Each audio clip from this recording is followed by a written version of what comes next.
The best of Money Matters. The Big Story. Welcome to The Big Story. I'm Hongbin, Jeong. Elon Musk announced a $97.4 billion US dollar or 132 billion Sing dollar bid to purchase OpenAI. Now, this bid comes after the growing tensions between Musk and CEO of OpenAI, Sam Altman, over its move from being a nonprofit organization to a for-profit one. Now, Musk has voiced concerns about the ethical direction of AI development, and his bid is a major step in reshaping the future of the company. But Altman swiftly rejected Musk's offer.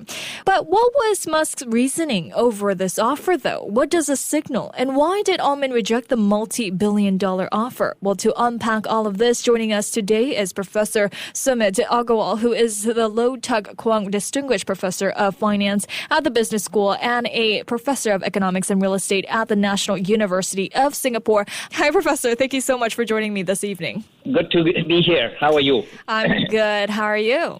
Good. All right, let's get this ball rolling here. Professor Musk's bid comes after months of tension with OpenAI, particularly over the company's transition from a nonprofit to a for-profit entity, which Musk has openly criticized. What do you think prompted Musk to make such a significant offer? I mean, that's exactly right. I mean, he has been very much against this idea of AI going for profit and the ethical reasons. I think he's very transparent in that. I mean, there could be other alternative ideas I could put forward, but truly this is the main argument that he has made publicly. And I believe it. I believe it that he's worried that for profit, we will forgo the ethical issues and we will actually then think about profit. And we will worry about labor issues. We will worry about, what will happen to wages, what will happen to development, what will happen to, AI maybe used in terms as weapons. So I think he's really genuinely worried about these concerns. Right. I mean, 97.4 billion. That's a significant number. Professor, where is this money coming from? I mean, he's rich. I mean, it's a lot of it is his money, but it's not just only his money. So he has a group of people, investors from Silicon Valley and other parts of the world who are kind of equally concerned, or at least on his side when they think about ethical issues. So I think he will put maybe 1/3 of the money, and he will get the other money from others to kind of keep this organization as nonprofit. I see. I mean, if we take a look at history, Musk and Altman co-founded the startup OpenAI back in 2015 as a nonprofit company, but the relationship has soured since that Tesla and X-Boss departed the firm in 2018. Do you think this is a move of, FOMO on Musk's part? Maybe. I mean, he's the richest man, and right now, giving up a company that would be essentially the number one company, and he has held the best companies in the world, like Tesla and SpaceX. Giving up OpenAI would be something like that. So it may be some kiasu nature he has in himself. But also he may have some strategic arguments, because a lot of the OpenAI code and actually stuff could be used both in the SpaceX and also for Tesla. So maybe potentially even for X itself. So I think he's thinking not purely from a altruistic point of view where he thinks it should be nonprofit, but he's also thinking from a strategic point of view. I see. Well, then how will Musk's offer impact OpenAI's current fundraising and the process of converting into a for-profit corporation? I mean, they kind of have a pretty decent kind of a path forward. They are already raising around $150 billion from SoftBank and other players who have kind of agreed to provide this kind of funding. But the problem is they might start thinking, really, do we want to go forward with this? If Altman or the board starts thinking that let's take this money and run, essentially take Elon Musk's money and run and kind of call it a day. So they will have to be thinking very hard and kind of get some reassurances from Altman that, look, when we are giving you the money, you are not going to take any counteroffer from elsewhere. Right. But if Musk was successful in this purchase, what would have become of OpenAI, you think? Yeah, that's an open question. We have seen what he has done when he acquired Twitter.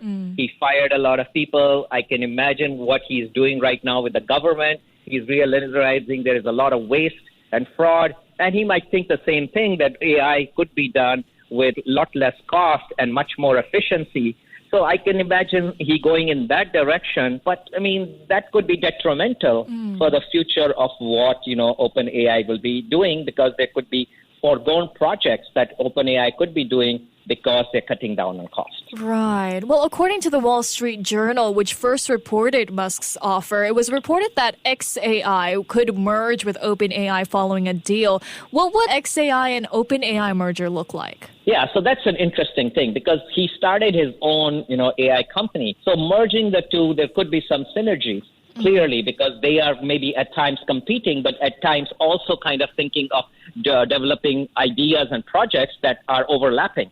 So those overlapping projects may go away, but the competing projects, something better could come out. So there could be benefits like in any merger around the world, but yet to be seen how this will play out. I mean, the fact is, Altman has clearly rejected the offer, flat out. Right. I mean, so I am not sure how far this will go. And there is not even a iota of kind of inclination where Altman says, okay, let me think about it. He's saying no.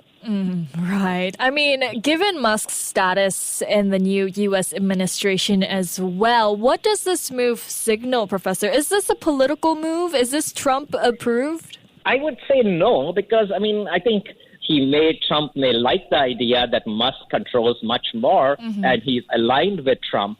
But I don't think Musk needs to get approval. To me, this is purely a strategic move and also an altruistic move, because he's worried about it becoming for profit. Though I'm not sure if Trump controls Musk or Musk controls Trump, and I'm not even sure how long this partnership will last.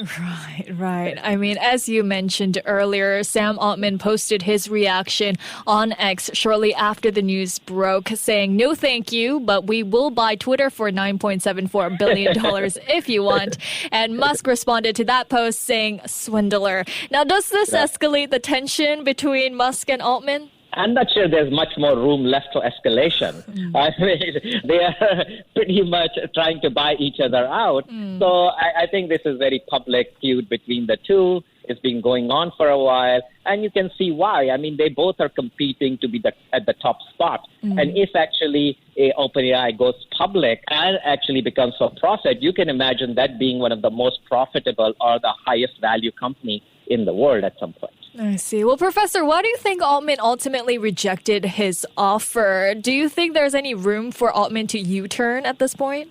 Not at this point. I mean, look, unless the board says to Altman, you're fired again, and we actually like this offer, and that at that point, Altman has nothing to do because he's fired. But at this point, as a CEO, he has said, no, I see the value in this company, and we'll be much bigger than 90-odd billion offer you're giving me. We are a much, much bigger, because right now they are valued close to $300 billion. Right. And that number will only be going. I see. So what's next for Musk then? Do you think he will continuously pursue to buy OpenAI, or would he try to buy out another company? I mean, we have seen Musk made these kind of offers in the past, so this is not the first time Elon has been making offers to companies.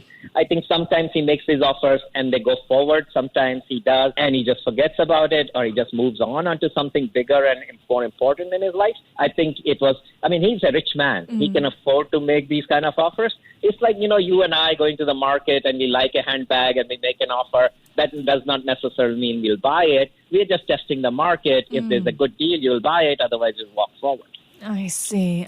Well, thank you so much, Professor, for your time and your insights today. Thank you. Thank you. That was Professor Sumit Agarwal, who is the Lotuk Kwong Distinguished Professor of Finance at the Business School and a Professor of Economics and Real Estate at the National University of Singapore. This has been The Big Story with me, Hongbin Jeong. To listen to more great interviews, download our podcasts at audio.sg or download the audio app. That's AWEDIO, audio at the App Store and Google Play.